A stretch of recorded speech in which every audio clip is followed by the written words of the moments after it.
Hello dear all friends, very warm welcome to each and everyone. मैं विशाल चौरसिया एक बार फिर आपका अपने YouTube channel knowledge nation Chhatarpur में स्वागत करता हूं।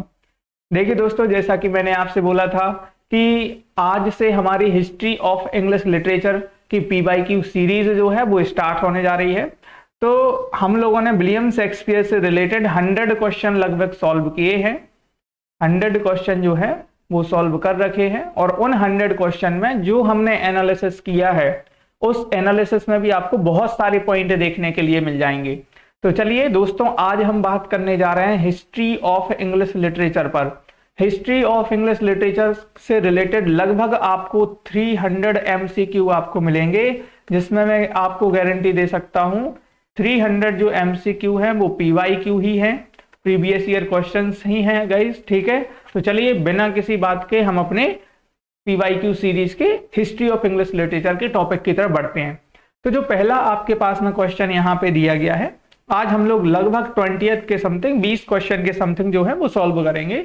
ज्यादा बड़ा लेक्चर नहीं रहेगा आपका, 15 से 20 मिनट का आपका लेक्चर रहेगा। 2x पे भी प्ले करके गाइस देख सकते हैं, ज्यादा से ज्यादा आप कवर MCQ कवर करने के लिए 20-20 या 30-30 या 40-40 या 50-50 लगभग इस तरीके से हम लोग सॉल्व करते हुए चलेंगे। तो पहला जो सेंटेंस है, पहला जो क्वेश्चन है, चलिए हम अपनी क्लास स्टार्ट करते हैं। पहला क्वेश्चन आपको क्या दिया गया है गाइस? पहला question is Caroline age is concerned with the reign of.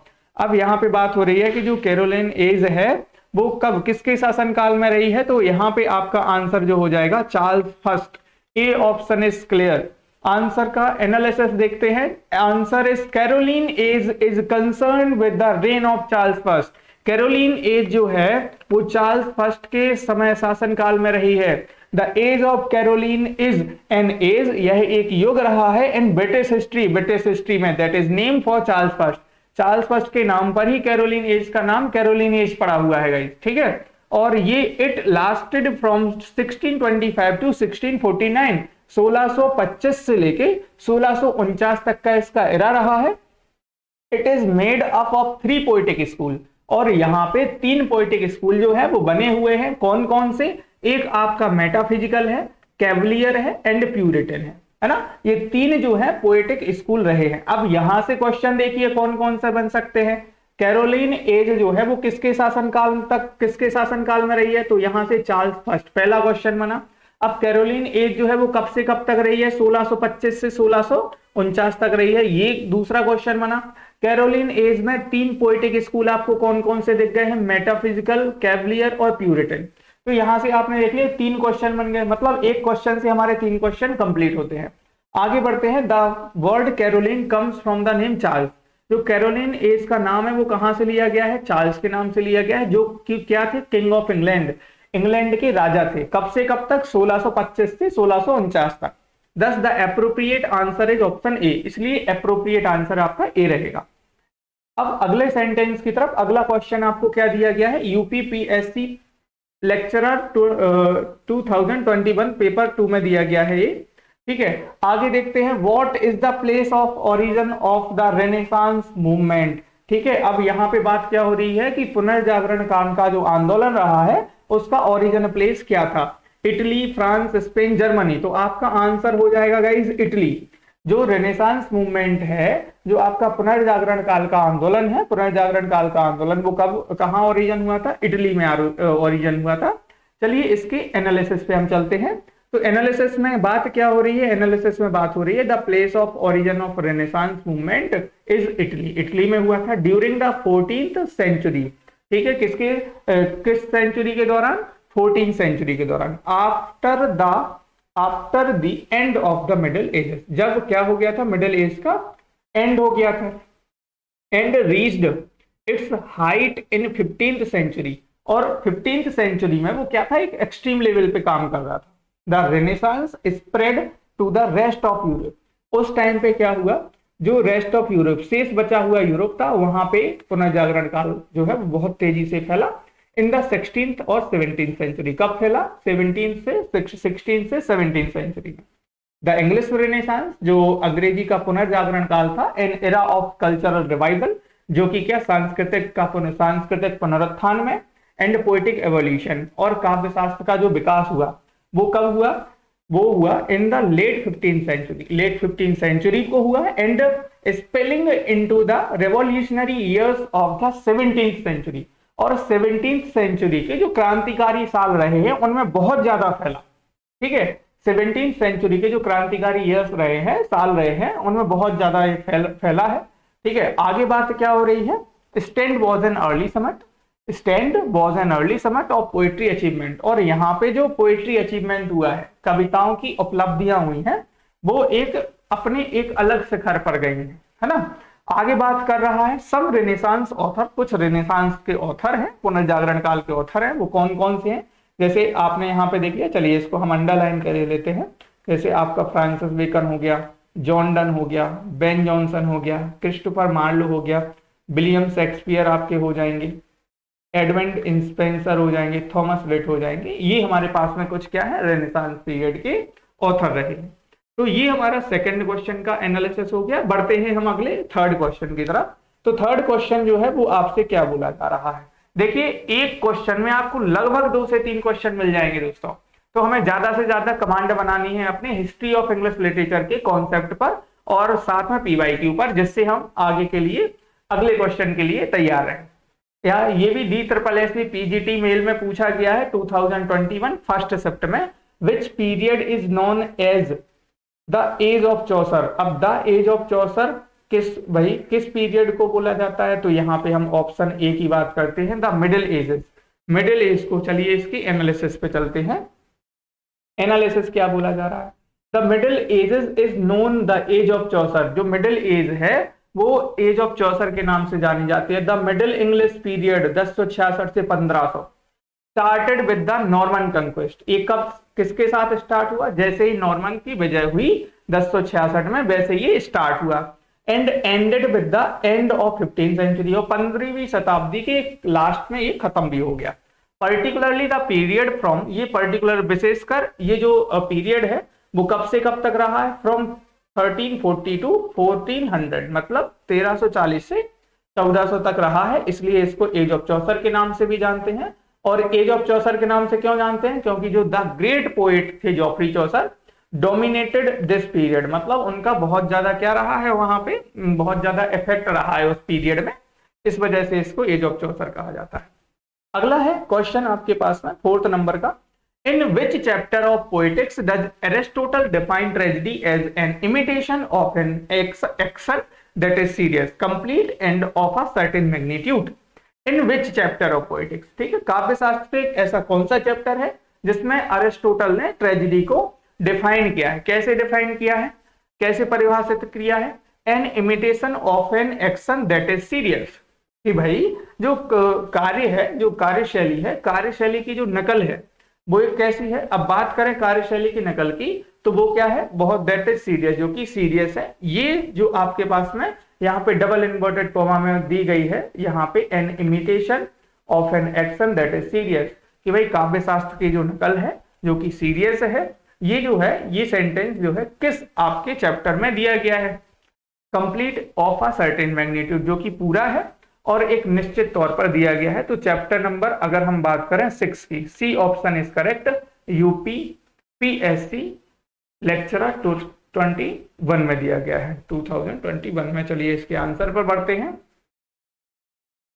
In chapter 6 of Poetics, Aristotle defined tragedy as an imitation of an action that is serious, complete, and of a certain magnitude, though pity and fear affecting the proper purgation of these emotions। ठीक है, हालांकि यहाँ पे बात क्या हो रही है, दया और भय, affecting the proper purgation of these emotions, in emotions का क्या है, प्रॉपर वे में शुद्धिकरण करने के लिए है। ठीक है, द एम ऑफ ट्रेजेडी, जो ट्रेजेडी का एम रहता है, अरिस्टोटल राइट्स, अरिस्टोटल क्या लिखते हैं, is to bring about catharsis of the spectator to arouse in them sensation of pity and fear, मतलब पिटी एंड फियर की जो भावनाएं हैं उनमें क्या कैथारसिस लाना है, मतलब एक सामान्य मनुष्य है उसकी भावनाओं को जागृत करना है ना। कोई भी ये चीजें हैं, कौन चीज सही है कौन चीज गलत है, तो उस चीज का जो कैथारसिस वर्ड है वो कहाँ से लिया गया है, कैसे लिया गया है, ये वोकैबुलरी में आपको मैं बिल्कुल प्रॉपर तरीके से बताऊंगा। आगे देखेंगे अगला आपके पास में आंसर क्या है। अगला क्वेश्चन क्या दिया गया है, doctor Johnson's a dictionary of the English language. Doctor Johnson की अगर हम बात करें, doctor Johnson's a dictionary of the English language was published in the year. अब कब पब्लिश की गई थी? तो ऑप्शन नंबर इज सी, 1755 में आपकी जो है a dictionary of the English language जो है वो पब्लिश की गई थी।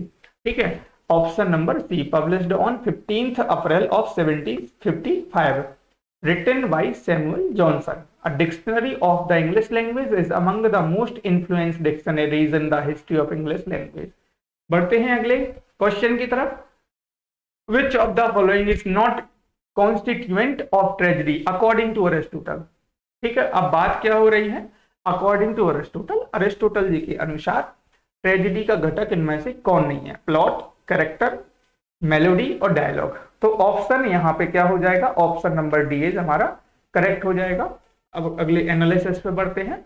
अकॉर्डिंग टू अरिस्टोटल, अरिस्टोटल जी के अनुसार अगर हम बात करते हैं, ट्रेजिडी हैज 6 मेन एलिमेंट्स। कौन कौन से? प्लॉट हो जाएगा, कैरेक्टर हो जाएगा, डिक्शन हो जाएगा, थॉट हो जाएगा, प्रैक्टिकल हो जाएगा, सॉन्ग्स हो जाएगा।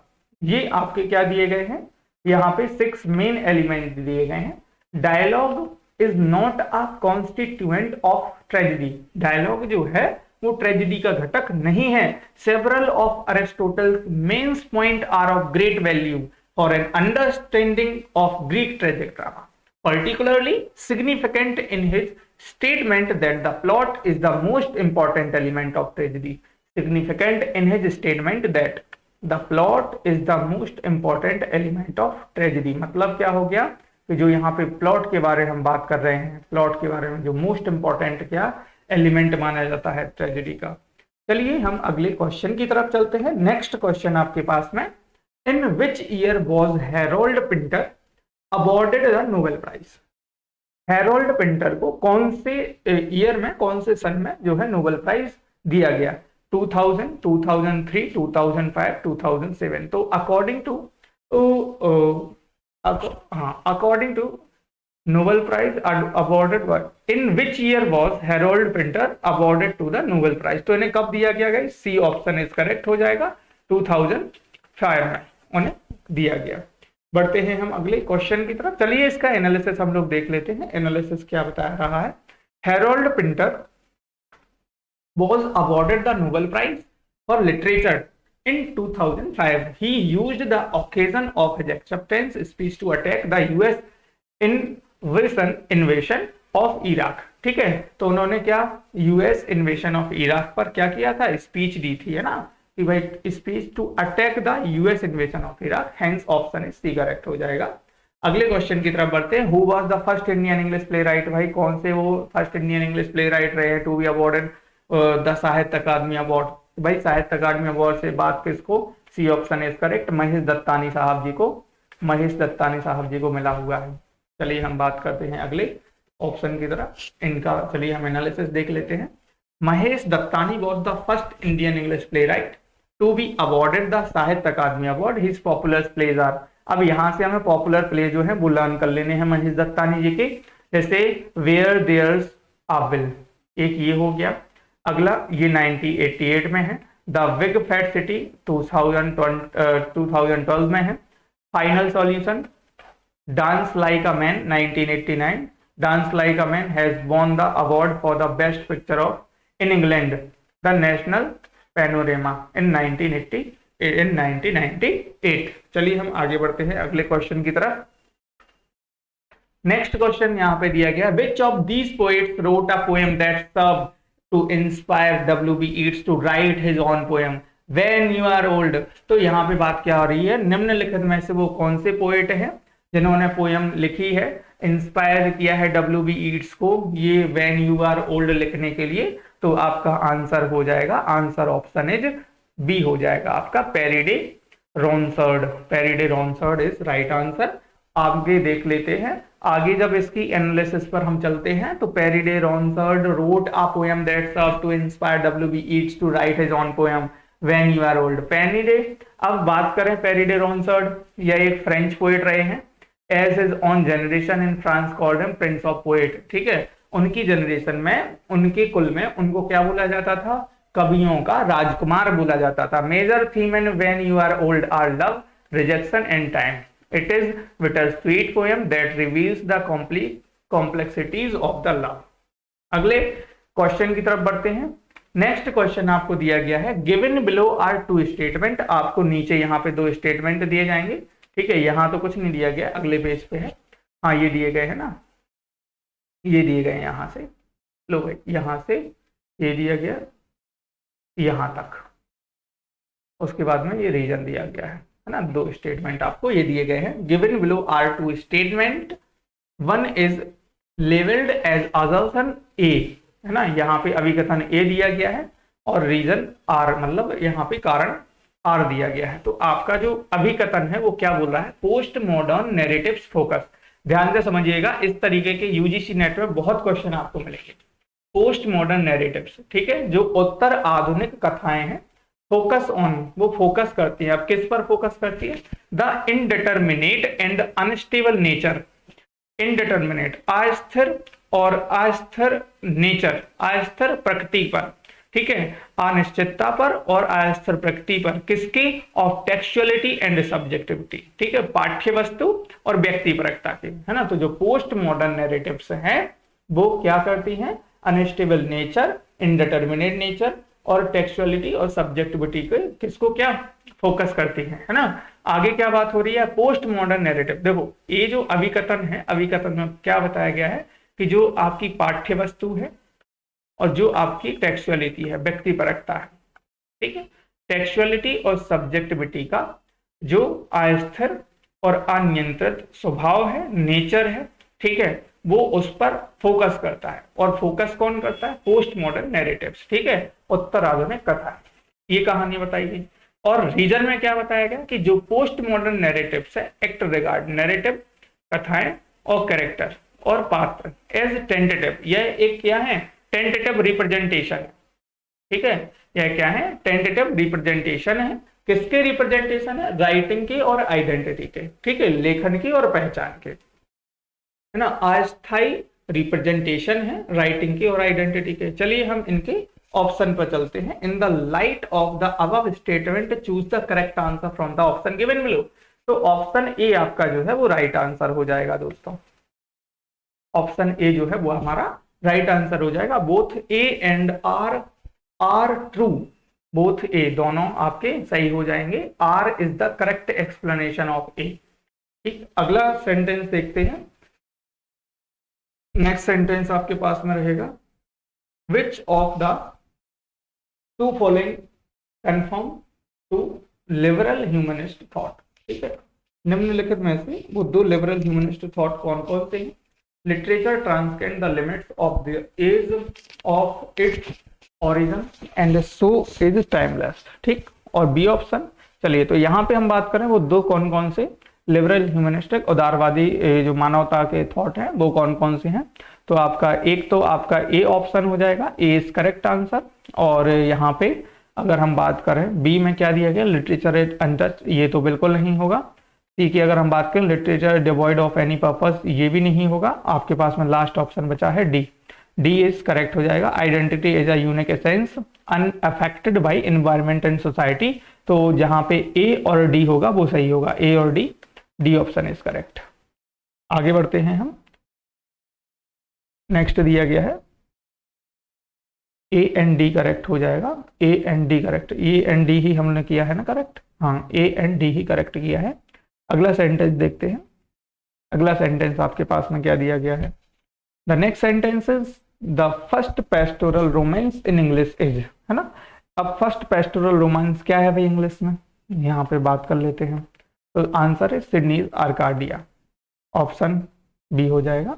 The first pastoral romance in English Arcadia, the original title of Arcadia is the Countess of Pembroke's Arcadia, written by sir Philip Sidney in 16th century। Next question आपके पास में दिया गया, Dryden in his essay on dramatic poesy does not debate on.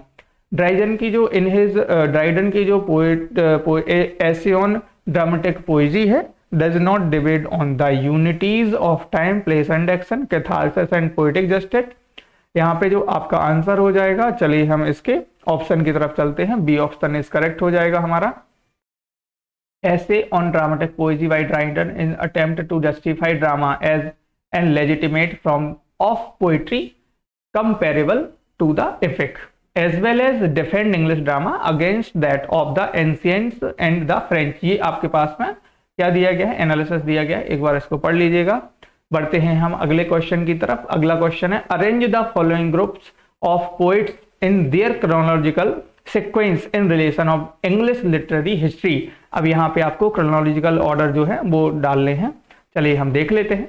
पहला आपके पास में poet क्या दिया गया, the imagist poet, the cavalier poet. The cavalier poet आपका फर्स्ट रहेगा। द मूवमेंट पोइट, अब यहाँ पे कैवलियर पोइट मतलब बी हमारा फर्स्ट रहेगा, तो सी और डी तो हमारा गलत हो जाएगा। बी डी सी ए बचा है, बी डी ए सी बचा है। अब बी हो गया, उसके बाद में सी देखा, the movement poet, D the lake, तो बी के बाद में डी आ जाएगा। और डी कहाँ पे है, बी के बाद में डी, दोनों में है बी डी। और उसके बाद में क्या दिया गया है आपके पास में, डी हो गया, द लेक पोइट्स हो गया, उसके बाद में ए द इमेजिस्ट पोइट, ए हो जाएगा, और फिर सी हो जाएगा आपका बी डी ए सी, आपका करेक्ट हो जाएगा, है ना। ये हो जाएगा आपका right answer, B D A C. Answer देखे ले रहे हैं। अब गाइज अगर हम बात करते हैं कि ये जो देखो हिस्ट्री ऑफ इंग्लिश लिटरेचर है, बहुत अच्छी है बुक है, ई एलवर्ट की, आपको पढ़ना पड़ेगी, उसको बढ़िया से रीड करो। पूरी बुक अगर आपने अच्छे से रीड कर ली, आपको एक सीक्वेंस वाइज बुक्स को रीड करना है, ठीक है। मैं जैसे ही आपका यूजीसी नेट का पेपर होता है, मैं तुरंत के तुरंत आप लोगों को फ्री ऑफ कॉस्ट जो है यूजीसी नेट का बैच दूंगा। ये मैंने पहले भी बोला था और आज भी मैं बोल रहा हूँ, ठीक है। तो free of cost UGC net का बैच जो है वो बिल्कुल चलेगा। जैसे आज हम पीवाई की सीरीज कर रहे हैं, उसमें एक एक चीज को डिफाइन किया जाएगा, ठीक है, फिर चाहे उसमें 1 साल ही क्यों ना लग जाए। तो चलिए आप बने रहिए दोस्तों हमारे साथ में। हम देखते हैं आगे अपने क्वेश्चन को। क्वेश्चन क्या है, the correct chronological sequence of poets and their relation to English literary history are. पहला हो जाएगा the cavalier poet, the lake poet, the imagist poet, the movement poet. Cavalier poet कौन कौन से हैं? The cavalier poets were a group of writers from the 17th century in England who supported Charles first, जो किसको support करते थे, Charles first को, during the English civil war. The lake poets William Wordsworth, S T. Coleridge, Robert Southey are known as the lake school poets, they belong to 19th century. बढ़ते हैं अपने अगले question की तरफ। ये जो आपके पास में एनालिसिस दिया गया है, द इमेजिस्ट पोइट का दिया गया है। द मूवमेंट के लिए, the movements was a term 18 coined in 1954, ये सब आप पढ़ लीजिएगा। नेक्स्ट क्वेश्चन आपके पास में दिया गया, which among the following is a common convention of post modern writings. तो अब यहाँ पे आपको आरपीएससी असिस्टेंट प्रोफेसर 2020 में बताया गया है, निम्नलिखित में से common convention of post modern writing जो है उसके बारे में बताना है कौन सी है। अब किसके लिए है, straight forward plot and realistic situation, clear and obvious meanings, respect for previous style and convention, metafiction and intertextuality। चलिए इसके हम ऑप्शन की तरफ चलते हैं। आंसर इज आपका डी हो जाएगा। Post modern literature is a form of literature that is characterised by the use of metafiction. जो पोस्ट मॉडर्न लिटरेचर है इज अ फॉर्म, किसकी फॉर्म है, लिटरेचर की फॉर्म है, दैट इज कैरेक्टराइज, जिससे कैरेक्टराइज होता है by the use of metafiction, ठीक। अब आगे अगर हम बात करें, unreliable narration, self reflexivity and intertextuality and 19th which often theme. यहाँ पे ये जो 19 है इसको आप अलग कर दीजिएगा। ये आपके पास है both historical and political issues. This style of experimental literature emerged in the United states in the 1960। आगे बढ़ते हैं अगले क्वेश्चन की तरफ। 16th नंबर का जो सेंटेंस है वो क्या बताया जा रहा है, the post structuralist orientation to history is known emerging in literary studies. जो पोस्ट स्ट्रक्चरलिस्ट हैं और जो पोस्ट स्ट्रक्चरलिस्ट के ओरिएंटेशन है हिस्ट्री के लिए, is now emerging in literary studies. I characterized statistically as a reciprocal concern with an historicity of text and the textuality of history as a statement by a new historicist। ठीक है, RPSC assistant professor 2020 में पूछा गया है। ये जो answer है आपका क्या हो जाएगा, चलिए हम आंसर की तरफ देख लेते हैं। Answer is B. तो यहाँ पे बी ऑप्शन आपका करेक्ट हो जाएगा, बी ऑप्शन जो है वो आपका करेक्ट हो जाएगा, एड्रिन मॉन्ट्रोज। इनके जो मीनिंग है गाइस वो थोड़ा आपको थोड़ा अलग दिखेंगे, तो आपको मीनिंग पे नहीं जाना है, आपको कंटेंट देखना है, कंटेंट को आप पकड़िए और कंटेंट के साथ आगे बढ़िए, है ना। तो यहाँ पे लुइस मॉन्ट्रोज से जहां तक हो पाएगा मैं कोशिश करूंगा कि इनके जो मीनिंग है, इनका जो प्रोनाउंसिएशन है और अच्छे से सही तरीके से आपको मैं बता सकूं। कहीं कहीं क्या होता है, इनका जो प्रोनाउंसिएशन है बहुत ज्यादा टफ हो जाता है, जिस वजह से प्रोनाउंसिएशन उनके नहीं आने लगते हैं, but I will try for my best. So आगे बढ़ते हैं। Answer is Louis Montrose in professing the renaissance. इनका जो आप एनालिसिस है वो एक बार देख लीजिएगा। हम अपने अगले क्वेश्चन की तरफ बढ़ते हैं। Post modernist typically argue that, post modernist typically argue that, जो पोस्ट मॉडर्निस्ट है, आधुनिक जो हमारे यहाँ पे कथाकार हैं, टिपिकली आर्ग्यू दैट जो है वो आर्ग्यू क्या करते हैं, किस पे करते हैं। अगले हम देख लेते हैं इनके आंसर्स की तरफ। D post modernist typically argue that grands narrative are useful source of information, sorry. अगर हम बात करते हैं जो नैरेटिव्स होते हैं, जो कथाकार होते हैं, आर यूजफुल सोर्स, वो यूजफुल सोर्स है किसके लिए, इंफॉर्मेशन के लिए। पोस्ट मॉडर्निस्ट फिलोसफर्स, जो पोस्ट मॉडर्निस्ट उत्तर और जो पोस्ट मॉडर्निस्ट फिलोसफर हैं, उत्तर आधुनिक काल के जो फिलोसफर रहे, दार्शनिक रहे हैं, इन जनरल सामान्य तौर पर आर्ग्यू दैट, यहाँ पे आर्ग्यू करते हैं, ट्रुथ इज ऑलवेज, यहाँ पे आर नहीं है, truth is always continent of historical and social context, at then being absolute and universal, and that truth is always partial and at issue rather than being complete and certain। ये इसका analysis रहा है। ठीक है, चलिए हम बढ़ते हैं अपने अगले क्वेश्चन की तरफ, जो कि आपका सेकंड लास्ट क्वेश्चन रहेगा। Which collection of essays by new historicist focuses on the romantic period. ठीक है, विच कलेक्शंस ऑफ ऐसे, निम्नलिखित में से ऐसे का वो कौन सा कलेक्शन है, बाय न्यू हिस्टोरिसिस्ट फोकसेस, जिसमें न्यू हिस्टोरिसिस्ट द्वारा फोकस किया जा रहा है रोमांटिक पीरियड पर। ठीक है, चलिए हम इसके ऑप्शन की तरफ बढ़ जाते हैं। Option is A, new historicist seeks new historicism seek to find meaning in a text by considering the work within the framework of the prevailing ideas and assumption of its historical era. These critics focus on revealing the historically specific model of truth and authority, not a truth but a cultural construct reflected in Gibbs work। ये option is correct हो जाएगा आपका। चलिए हम अपने अगले question की तरफ बढ़ते हैं। अगला क्वेश्चन हमारे पास में क्या दिया गया है, next question is which of the following writers was not associated with the aesthetic movement during the late 19th century? Matthew Arnold, Walter Pater, Oscar Wilde, William Morris. तो यहाँ पे अगर हम बात करते हैं ऑप्शन नंबर ए की, तो option number A is correct हो जाएगा आपका। Aesthetic, also aesthetic movement was an art movement in the late 19th century which privileged at aesthetic value of literature, music and arts over their socio-political function. According to aestheticism, art should be produced to be beautiful rather than a serve moral, allegorical or other deductive purpose, a sentiment exemplified by the slogan art for art's sake। अगला question बढ़ते हैं अगले question की तरफ। इसकी जो analysis है आप लोग एक बार देख लीजिएगा। लास्ट आज के लिए क्वेश्चन, आज का जो लास्ट क्वेश्चन है, the stream of consciousness method is not used by, the stream of consciousness है वो मेथड यूज नहीं किया गया है। किसमें यूज नहीं किया गया है, the option is D, all the given authors have used stream of consciousness method in their work except option D, Rebecca West। In Harriet Hume, stream of consciousness is a phrase used by William James in his book The Principles of Psychology 1890 to describe the unbroken flow of perception, memories, thoughts and feelings in the waking mind, has been adopted to describe a narrative method in modern fiction. The best practitioner of this technique are Virginia Woolf, Mr. Dalloway, Dorothy and Richardson and Henry James। Hence the correct option is D।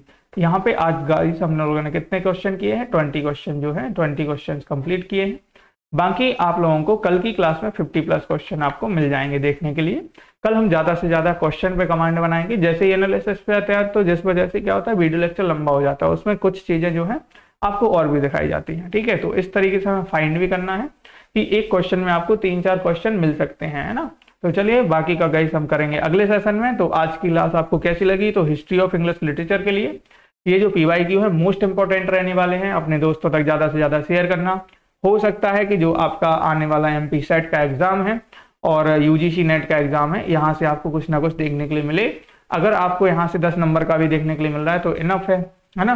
तो ज़्यादा से ज़्यादा आप video को देखें, आप video को अपने दोस्तों तक भेजें, शेयर करें। तो मिलते हैं अगले सेशन में। थैंक यू टू ऑल, मिलते हैं कल। Thank you to